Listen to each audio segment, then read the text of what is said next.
ஆச்சி கொழுக்கட்டை மாவு வந்தாச்சு. ஆச்சி கொழுக்கட்டை மாவிற்கு கொழுக்கட்டை அச்சை கேட்டு வாங்குங்கள். GT Holidays, South India's #1 travel brand. You know you are special when you're with GT Holidays. நலம் காக்கும் ஸ்டாலின், உங்கள் குடும்பத்தின் நலன் அரசின் பொறுப்பு. கட்டணமில்லா மருத்துவ சேவைகள். நக்கீரன் நேயர்களுக்கு வணக்கம். இன்று நம்முடன் கருத்துக்களை பகிர்ந்து கொள்ள இணைந்திருக்கிறார் தமிழ்நாடு முற்போக்கு எழுத்தாளர்கள் மற்றும் கலைஞர்கள் சங்கத்தின் கடலூர் மாவட்ட பொறுப்பாளர் பால்கி அவர்கள். வணக்கம் சார். வணக்கம்.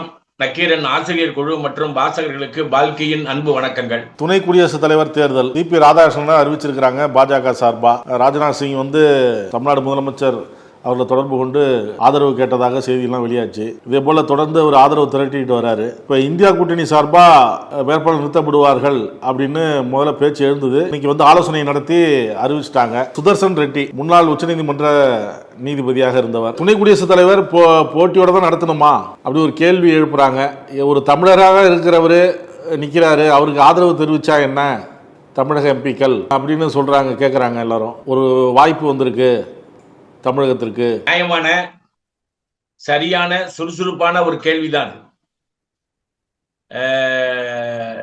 ஆளுகின்ற ஒன்றிய அரசு அமித்ஷா மூலமாக முயற்சி செய்தால் தோல்வி அடையும் என்று நம்பி ராஜ்நாத் சிங்க்கு ஒரு நல்ல அண்டர்ஸ்டாண்டிங் ஸ்டாலினோட இருக்கு என்பதற்காக ராஜ்நாத் சிங் மூலமாக இந்த சமாதான முயற்சியை ஆரம்பிச்சிருக்காங்க.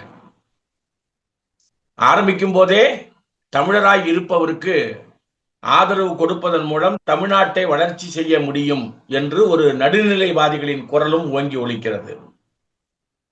என்னங்க, எதிர்ப்பு வேட்பாளரை திராவிட முன்னேற்ற கழக கூட்டணி ஆதரிப்பதனால தமிழகத்துக்கு கிடைக்க வேண்டிய பல தொகைகள் சலுகைகள் நஷ்டமாய் போகிறதே என்று அரசியல் சிந்தனையில தீவிரமா இல்லாத ஆட்களை குழப்புவதற்காக இப்படி ஒரு ஏற்பாடு என்பது செய்யப்படுகிறது. நீங்க சரியா கேட்டீங்க.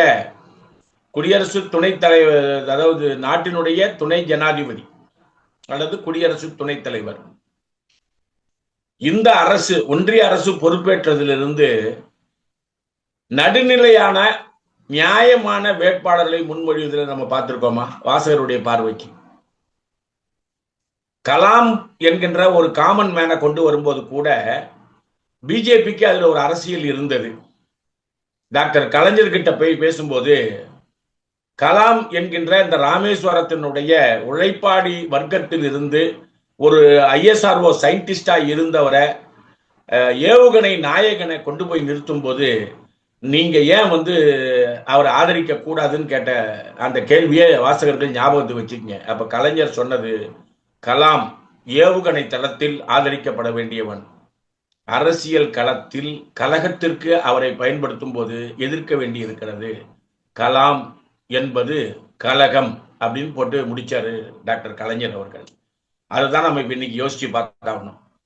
நீங்க சிபி ராதாகிருஷ்ணனை சொல்லுவதற்கான காரணம் என்ன? நல்ல மனிதர்கள் அப்படின்னும் போது வாஜ்பாயை நீங்க யோசிச்சீங்கன்னா, a correct person in a wrong party. அவர் ஒரு நியாயமான ஆளு. ராஜீவ் காந்தி அவருடைய மருத்துவ செலவுக்கு மிகப்பெரிய தொகை ஆகும் போது அவரு நம்முடைய வாஜ்பாய் கிட்ட பேசி பயனாளிகள் பட்டியல்ல அவருடைய பெயரை சேர்த்தத நாகரிகம் கருதி ராஜீவ் காந்தி சொல்லல. ஆனால் இந்த அரசு எனக்கு உதவி செய்தது, அந்த ஆபரேஷன் அரசாங்கத்தால் நான் பயன் அடைந்தேன் என்று பெருமையாக சொன்னவர் வாஜ்பாய். சோ பர்சன் நல்லவரா என்று பார்க்கும்போது கமலஹாசன் கிட்ட அந்த சின்ன குழந்தை கேட்ட, நீங்க நல்லவரா கெட்டவரா என்ற வசனத்தை நம்ம வாசகர்கள் யோசிச்சு பார்க்கணும். சிபி ராதாகிருஷ்ணன் நல்லவர் அல்ல. 16 வயதில் RSS என்கின்ற நச்சு விதையை உள்வாங்கியவர்.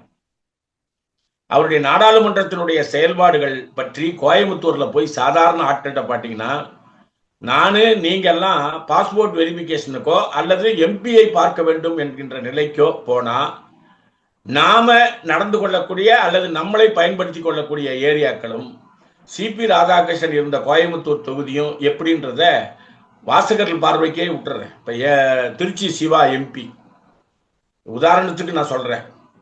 சர்வசாதாரணமாக பார்க்கக்கூடியவர். திமுக மற்றவர்கள் எப்படி பார்க்கறாங்கன்னு எனக்கு தெரியாது. ராஜ்யசபா MP பார்க்கக்கூடியவர். நாடாளுமன்றத்தில் திண்டுக்கலுக்கு இன்னைக்கு அறிமுகமாக இருக்கக்கூடிய சச்சிதானந்தம் அந்த இயல்புடையவர். ஆளுங்களின் அடையாளத்தை பார்க்கின்ற போது சிபி ராதாகிருஷ்ணனை தமிழராக நாம் ஆதரிக்க வேண்டும் என்ற குரல் RSSக்கு வக்காலத்து வாங்கக்கூடிய குரல் தான். யார் அப்பீல் விடுறது? புரட்சி தமிழர் எடப்பாடி பழனிசாமி. ரைட், தமிழர்னே நம்ம ஏத்துக்குவோம். நீங்க ஒரிசாவில் ஒரு தமிழர் தலைமை பொறுப்புல இருக்கிறாரு. அந்த புவனேஸ்வரனுடைய அந்த ஆலயத்தினுடைய சாவியை இந்த ஆட்சி நீடித்தால் தமிழ்நாட்டுக்கு அந்த மொத்த சொத்துக்களையும் எடுத்துட்டு போயிடுவாங்கன்னு சொன்னது இந்த நாட்டினுடைய பிரதமர். தேர்தல் பிரச்சாரத்தில் தமிழை தாக்கும் போது இந்த புரட்சி தமிழர் அந்த தமிழருக்கு குரல் கொடுக்கல. சோ வார்த்தை யார் வாயிலிருந்து வருது, யாருக்காக வருது? மூணாவது இலையில இருக்கிறவருக்கு கொஞ்சம் சிக்கன் பீஸ் கொடுங்க அப்படின்னு சொல்றாருன்னா எனக்கு 2 சிக்கன் பீஸ் வைங்கன்னு அர்த்தம். எடப்பாடி பழனிசாமியினுடைய பையன் கேஸ்ல விமான அப்ரூவல்ல ஏற்பட்டிருக்கக்கூடிய நெருக்கடியை சரி செய்வதற்கு எல்லா விதத்திலும் அவர்கள் ஆதரிக்க வேண்டிய கட்டாயத்துக்கு அதிமுக போயிடுச்சுன்றதுதான் இந்த புரட்சி தமிழருடைய தமிழர் அப்பீல். இது நான் சொல்லல, ஜெயலலிதாவால் வளர்க்கப்பட்ட சசிகலா அதிமுக பலவீனமான செக்ஷன்லாக மாறி இருக்கிறது, அதை மீட்டெடுப்பதற்கு நாம் போராடியாக வேண்டும்னு சசிகலாவே சொல்லியிருக்காங்க. இது வந்து திமுக கூட்டணியினுடைய குரல் அல்ல. அதிமுக பலம் எழுந்திருக்கிறது என்று சசிகலா சொல்வதை ஞாபகம் வைத்து சிபி ராதாகிருஷ்ணனை ஆதரிப்பது தமிழகத்துக்கு பயனளிக்காது. தமிழகம் பாதிப்பு வரும்போது இவர்கள் குரல் கொடுக்க மாட்டார்கள். இவர்கள் குரல் கொடுக்க மாட்டார்கள் மட்டுமல்ல, RN ரவி என்கின்ற கவர்னர் எப்படி ஒரு பிஜேபி ஆட்சியை கமலாலயத்துக்குள் நடத்துறாரோ அதே மாதிரி விசுவாசமாக தன்கர் நடத்தியதை விட, முன்னாள் துணை ஜனாதிபதி நடத்தியதை விட இன்னும் விசுவாசமாக நடத்துவதற்கு அவர்களுக்கு ஒரு அடிமை தேவைப்பட்டது. அவங்க RSSல இருந்து வரக்கூடிய ஆளை தான் பதவிக்கு தேர்ந்தெடுப்பாங்க. RSS ஆளை தான் தேர்ந்தெடுத்திருக்காங்க. நமக்கு அடி இல்லது, சந்திரபாபு நாயுடுக்கு அடி, பீகார் நிதிஷ்குமாருக்கு அடி. அவங்க கட்சியிலிருந்து யாரையாவது ஒரு ஆளை கேட்பாங்க என்று அவர்கள் எதிர்பார்த்தார்கள். தமிழ்நாட்டு பாரதிய ஜனதா கட்சி அண்ணாமலைக்கு கிடைக்க போகுதுன்னு ராத்திரி பூரா ஒரு வதந்தியை கிளப்பி விட்டாங்க. ஆனால் தெளிவாக RSS மையம் விசுவாசமான RSS கேடரை செலக்ட் செய்திருக்கிறார்கள். RSS கூடாரம் இந்திய ஒன்றியத்தை அப்படியே தன்னுடைய கட்டுப்பாட்டிற்குள் வைத்திருக்கிறது என்பதற்கு இது உதாரணம். எதிர்கட்சிக்கு நம்ம அவருக்கு எதிர் வேட்பாளராக போடும்போது நாம கேப்டன் லட்சுமி போன்ற ஆட்களை களத்தில் இறங்கணும். ஜெயிக்கிறோமா தோக்கிறோமான்றதை விட கொள்கை ரீதியாக உச்ச நீதிமன்றம், அரசியலமைப்பு சட்டம், மதச்சார்பின்மை, சோசலிசம் இவற்றை உயர்த்தி பிடிப்பது உச்ச நீதிமன்றம். ஒரு கட்சி ஆட்சி முறை, பெரும்பான்மை வாதம், அவசர சட்டங்களின் மூலம் ஆட்சியை குலைத்து கொண்டு ஆட்சியினுடைய மாண்புகளை குலைத்து வருவது இது வலதுசாரிகளுடைய அணுகுமுறை. சோ வலதுசாரி வேட்பாளரை தோற்கடிப்பதற்கு நாடாளுமன்ற ராஜ்யசபாவில் இருக்கக்கூடிய ஆட்கள் வாக்களிப்பதுதான் இந்திய நாட்டினுடைய பெருமையை உயர்த்தி பிடிப்பதற்கு உதவும் என்ற வகையில தான் உச்ச நீதிமன்றத்தினுடைய முன்னாள் நீதிபதியை போட்டிருக்கோம். அவருடைய வழக்குகள் தன்மையை பற்றி பல விஷயங்கள் வர இருக்கிறது. அதன் மூலம் இந்த நாட்டில் ஒரு ஆரோக்கியமான போட்டியை நடத்தி அந்த வேட்பாளருடைய வலதுசாரி தன்மையை மக்களுக்கு உணர்த்துவதுதான் நம்முடைய கடமையாக இருக்க வேண்டும். இந்தியா கூட்டணி சார்பாக வேட்பாளர் நிறுத்தப்படுபவர் சுதர்சன் ரெட்டி. இவர் முன்னாள் நீதிபதி அப்படிங்கிறப்ப ஒரு விமர்சனம் வருவதற்கு வாய்ப்பு இருக்குல்ல. ஏன்னா முன்னாள் நீதிபதியாக இருந்தவர்களுக்கு முக்கியமான பதவிகள்லாம் கொடுக்கப்பட்டப்ப அது விமர்சனமாச்சு கடந்த காலங்களில் பாஜக ஆட்சியால் பதவிகள் கொடுக்கும்பொழுது. இப்போ இதுவும் விமர்சனம் வருமா வர எப்படி பார்க்குறீங்க? ஆளும் கட்சியிலுடைய அனுமதியை அல்லது சலுகையை பெறுவதற்கு ஆளும் கட்சிக்கு விசுவாசமாக பேசக்கூடிய நீதிபதிகள் பட்டியல்ல நீங்க ரஞ்சன் கோகாயிலிருந்து எடுத்துக்கங்க. அவர்கள் பலன் அடைந்தவர்கள். நீங்க வந்து சச்சின் டெண்டுல்கர் வந்து ராஜ்யசபா எம்பி, அந்த PT உஷா ராஜ்யசபா எம்பி. என்ன பெர்ஃபார்மன்ஸ்! பிஜேபியினுடைய எல்லா விஷயங்களுக்கும் ஓகே சொல்வதற்கு எந்த ஃபீல்டில் சிறப்பாக செயல்பட்டாங்களோ அதை பயன்படுத்தி தனக்கு சாதகமாக மாற்றிக்கொண்டார்கள். இது மேலை நாடுகளில் நடக்காத விஷயம். மேலை நாடுகளில் இருக்கக்கூடிய அரசியல் ஒரு உதாரணம், பிரிட்டன்ல லேபர் பார்ட்டின்னு ஒரு பார்ட்டி, அதுல இன்னைக்கு ஒரு சின்ன பிரிவு ஏற்பட்டிருக்கு. என்னன்னு சொன்னா, பொருளாதார கொள்கை கோட்பாடுகளை எதிர்க்காமல் ஆளுங்கட்சியோட அட்ஜஸ்ட் பண்ணி போனா பிரிட்டன் முன்னேறும்னு ஒரு பாயிண்ட் வருது. அதுல கொஞ்சம் பேர் அந்த பக்கம் பேசலாம், அது தப்புன்னு சொல்லி எதிர்கட்சியினுடைய ஜனநாயக குரலை பேசி மக்களை திரட்டி கொள்கையை மாற்ற வேண்டும். அதுதான் ஆப்போசிட் லைனுடைய அணுகுமுறை. நீங்க இப்ப போட்டிருக்கிற துணை ஜனாதிபதி, இப்ப வரக்கூடிய ஆளு வந்து செப்டம்பர் மாதம் வராரு. இப்ப போட்ட ஆளுக்கு RSS பின்புலம் இல்லையா? இருக்கு. பிஜேபியினுடைய மொத்த ஆட்களுக்கு ரொம்ப விசுவாசமாக இருந்த முதல் துணை ஜனாதிபதி இவர் தான். நீங்க அமித் அன்சாரின்றவருடைய வாழ்க்கை வரலாறு ஆங்கிலத்தில் ஒரு புத்தகம் வந்தது. அவருடைய பெர்ஃபார்மன்ஸ் மாநிலனுடைய நிகழ்ச்சிகள்ல எப்படி இருந்ததுன்றத கற்றறிந்த உலகம் தெரியும். ஆனா அவர் இந்திய அரசியல்ல சைனாவில எந்த சலுகை கொடுத்தோ அதை பயன்படுத்தல. ஆனா தன்கர் என்ன பண்றாரு, ராஜ்நாத் சிங்க்கு கீழே இருக்கக்கூடிய அமைச்சர்களுக்கு கூட அவ்வளவு பெரிய உருவத்தை குறைச்சி வணக்கம் வச்சு தன்னுடைய அடிமைத்தனத்தை நிரூபித்தார். கடைசி காலத்துல அவரை தூக்கி உதாசீனப்படுத்தியதுதான் RSSம் பிஜேபியும். இதே நிலை சிபி ராதாகிருஷ்ணனுக்கு வேற ஒரு சூழல்ல வரலாம். இன்னைக்கு அவர் மகிழ்ச்சியோட போகக்கூடிய வாய்ப்பு இருக்கு. ஆனா இந்த பதவிக்கு ஒரு ஜனநாயக பூர்வமான ஆளை நிறுத்த வேண்டும் என்ற கொள்கை கோட்பாடு பிஜேபிக்கு இல்ல. ஒரே ஒரு ஆளு ராஜினாமா செய்ததை ஒரு சுயசார்புள்ள கட்சி என்ன யோசிக்கும்னா, அந்த ராஜினாமாவுக்கான காரணத்தை மக்கள்கிட்ட சொல்லணும், அப்புறம் தான் தேர்தலே அறிவிக்கணும். இப்ப வரைக்கும் ராணுவ கட்டுப்பாட்டில் தன்கர் இருக்கிறாரான்னு கபில் சிபில் கேட்கிறாரு, கேள்விக்கான பதில் இல்ல. உச்ச நீதிமன்றத்துல ஜனாதிபதி RSSஐ எதிர்க்காத ஒரு அம்மா, அந்த அம்மாவுக்கு உரிய மரியாதை என்பது கொடுக்கப்படலைன்னாலும் எனக்கு ஏன் மரியாதை கொடுக்கவில்லை என்று கேட்காத அம்மா, அந்த அம்மா ஒரு கேள்வி கேட்கிறாங்க உச்ச நீதிமன்றத்துல, இந்த தீர்ப்பு சம்பந்தமா உங்களுடைய கருத்தை சொல்லவும்னு. அதுக்கு உச்ச நீதிமன்றம் நேற்று பதில் சொல்லியிருக்காங்க, இங்க பாரு, தீர்ப்பு தான், தீர்ப்புக்கான கருத்து கேட்பது சட்ட விதிகளுக்கு மீறினது, அது மாதிரி கேட்கக்கூடாதுன்னு சொல்லி நெத்தியில ஒரு அடி அடிச்சிருக்காங்க.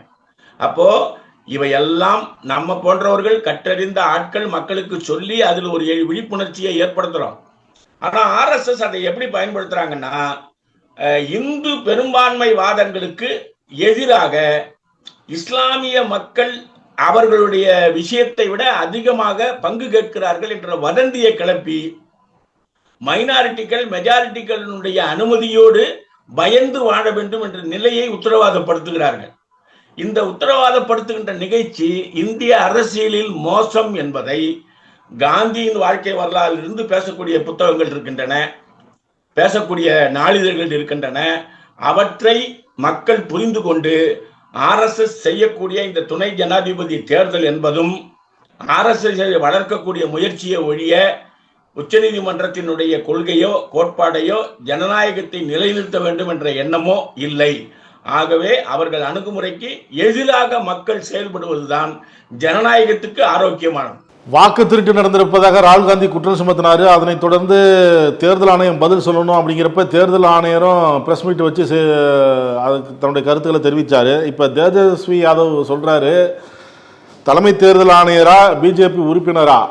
தலைமை தேர்தல் ஆணையர் பிஜேபி உறுப்பினர்னா தைரியமாக சொல்லுங்க, வெளிப்படையாக சொல்லுங்க அப்படின்னு கடுமையான விமர்சனத்தை எழுப்பியிருக்கிறாரு. அதாவது தலைமை தேர்தல் அதிகாரிய இதை விட யாருமே மோசமா பேச முடியாது. தலைமை தேர்தல் அதிகாரி சப்ஜெக்டா 79வது சுதந்திர தின விழாவில் அவர் பேசலைன்னாலும் கூட எந்த மாதிரியான சப்ஜெக்ட்ல பேசியிருக்காருன்னு சொன்னா, சீஃப் எலெக்ஷன் ஆபீசர் சந்தேகத்திற்கு அப்பாற்பட்டவரா அப்படின்னு ஒரு கேள்வி.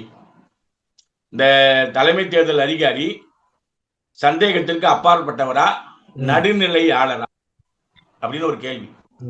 1,60,000 பேர், 28,120 ஆட்சேபனைகள். இதுதான் எலெக்ஷன் கமிஷனுடைய வெப்சைட்ல இன்னைக்கு இருக்கக்கூடிய செய்தி.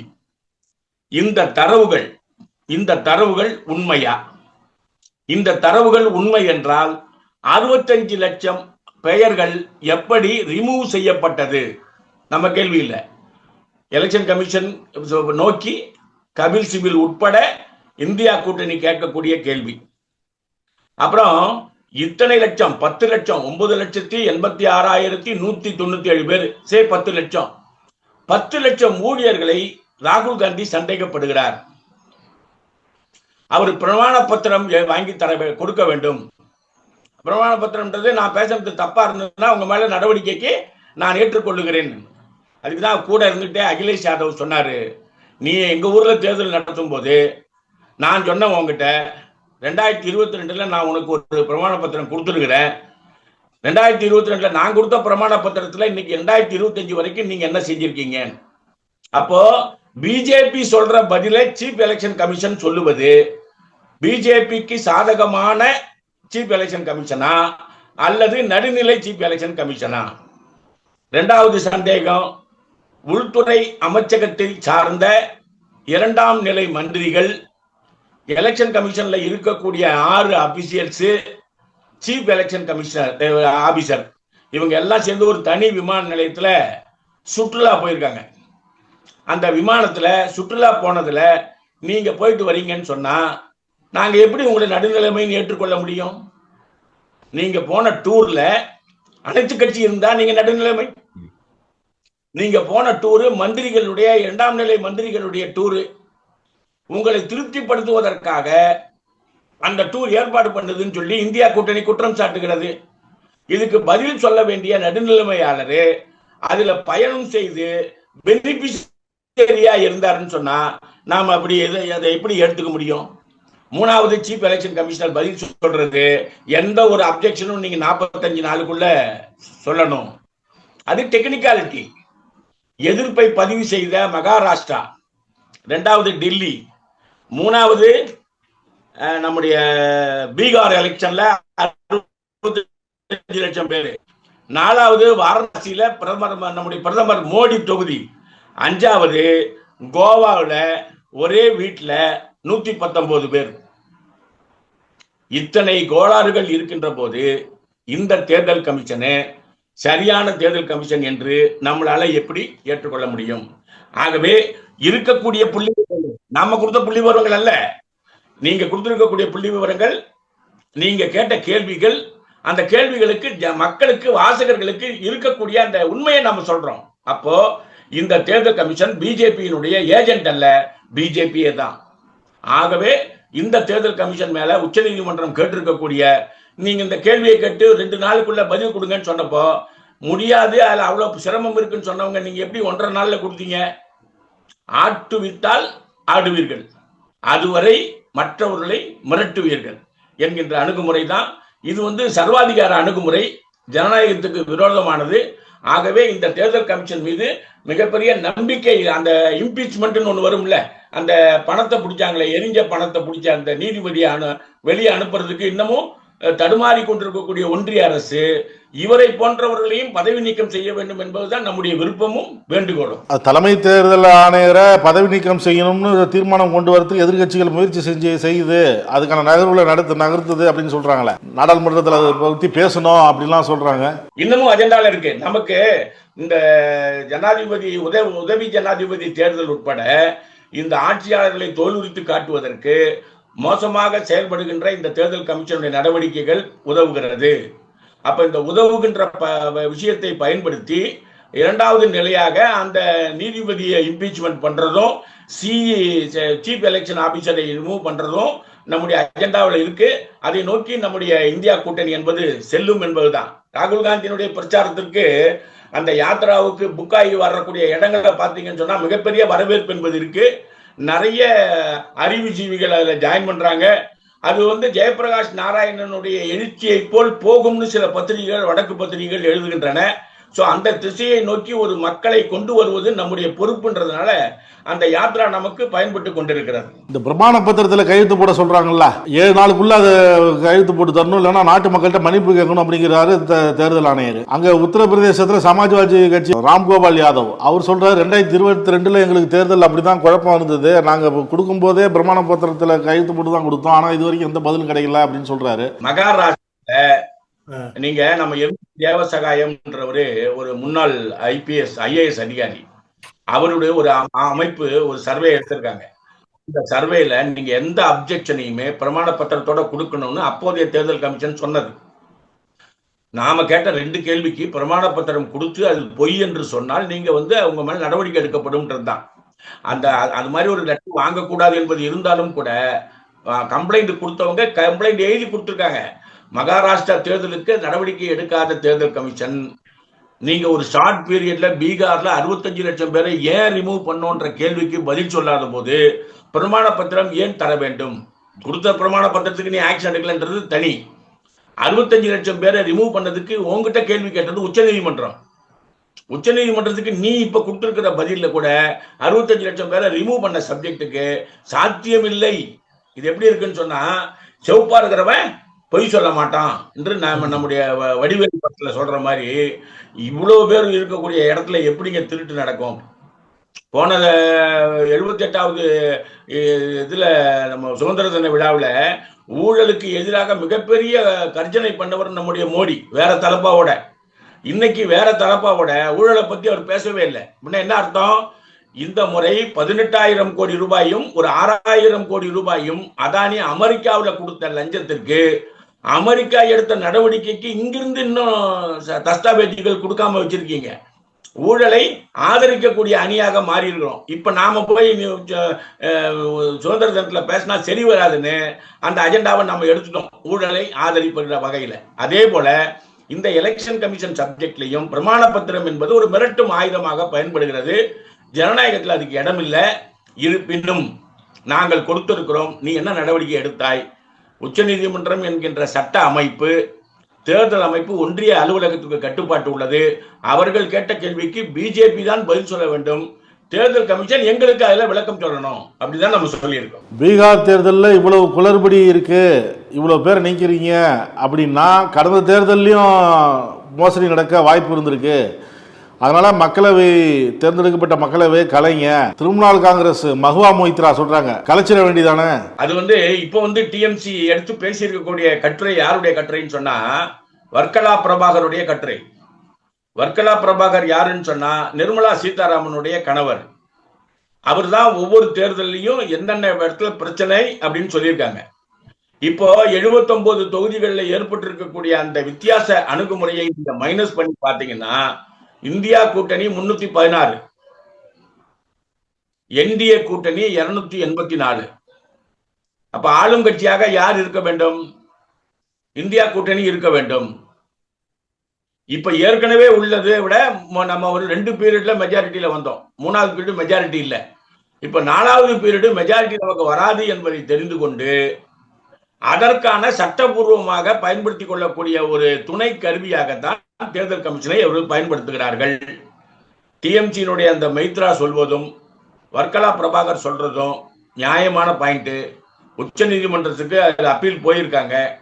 79 தொகுதிகளில் இருக்கக்கூடிய விஷயங்களை கூர்ந்து கவனித்தால் எந்த கட்சி மெஜாரிட்டின்னு வரும், வாரணாசியில பிரதமர் மோடி தேர்ந்தெடுக்கப்பட்டதே செல்லாதுன்னு வரும், கோவாவில் தேர்ந்தெடுக்கப்பட்டிருக்கக்கூடிய அந்த எம்பி செல்லாதுன்னு வரும், பீகார்ல 9 தொகுதிகளில் மொத்த வாக்காளர்களின் எண்ணிக்கையை விட பதிவான வாக்குகள் அதிகம்னும் போது அது ரத்தாகும்.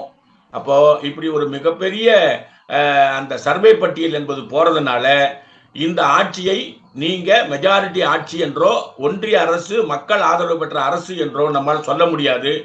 ஆகவே இன்னைக்கு இந்தியா கூட்டணி சொல்லி இருக்கக்கூடிய குற்றச்சாட்டுகளுக்கு பதில் சொல்லி நியாயத்தை புரிய வைக்கணும்.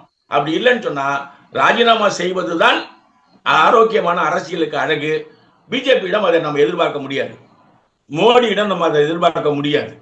நீங்க சுதந்திர போராட்டத்தின் வரலாற்றில் காந்தியின் பங்கு என்ன, சாவர்கர் பங்கு என்ன என்பதை யோசித்து சாவர்கரை பாராட்டக்கூடிய ஒரு சுதந்திர தின உரை நடத்தும் போது இந்த நாடே வெட்கி தலை குனியக்கூடிய சூழலை RSS திருப்திப்படுத்துவதற்காக மோடி பேசிக் கொண்டிருக்கிறார். இதையெல்லாம் வாசகர்களும் வாக்காளர்களும் புரிந்து கொள்வதன் மூலம்தான் இந்தியாவினுடைய அந்த ஜனநாயக தன்மையையும் சுதந்திர தன்மையும் நம்மளால பாதுகாக்க முடியும். அப்படி இல்லைன்னா பாசிச RSS வழியில போய் நாம சிக்கிக்குவோம். இந்த நாடு என்பது பெரும்பான்மை இந்துத்துவ நாடு என்று அறிவிப்பதற்கான சூழல்ல போய் மாட்டிக்குவோம். அந்த அபாயம் வராம இருக்கணும்னா வாசகர்களும் வாக்காளர்களும் சரியான திசையை நோக்கி இந்தியாவை கொண்டு செல்வதற்கு முயற்சிக்கணும். கருத்துக்களை பகிர்ந்ததற்கு நன்றி சார். கருத்துக்களை கேட்டமைக்கு நன்றி. வணக்கம். நக்கீரன் டிவிக்கு சப்ஸ்கிரைப் செய்யுங்கள். உங்கள் ஆதரவே எங்கள் பலம். ஆசிரியர்களுக்கு நண்பனாகவும் மாணவர்களுக்கு ஆசானாகவும் திகழும் தேர்வு வழிகாட்டி. ஒவ்வொரு பாடத்திற்கும் அனுபவமிக்க ஆசிரியர்களின் துல்லியமான தெளிவான விடைகள். CNC இருக்கு, தேர்வு பயம் எதற்கு? இது தீரன் பப்ளிஷிங் ஹவுஸ் விற்பனை வெளியீடு.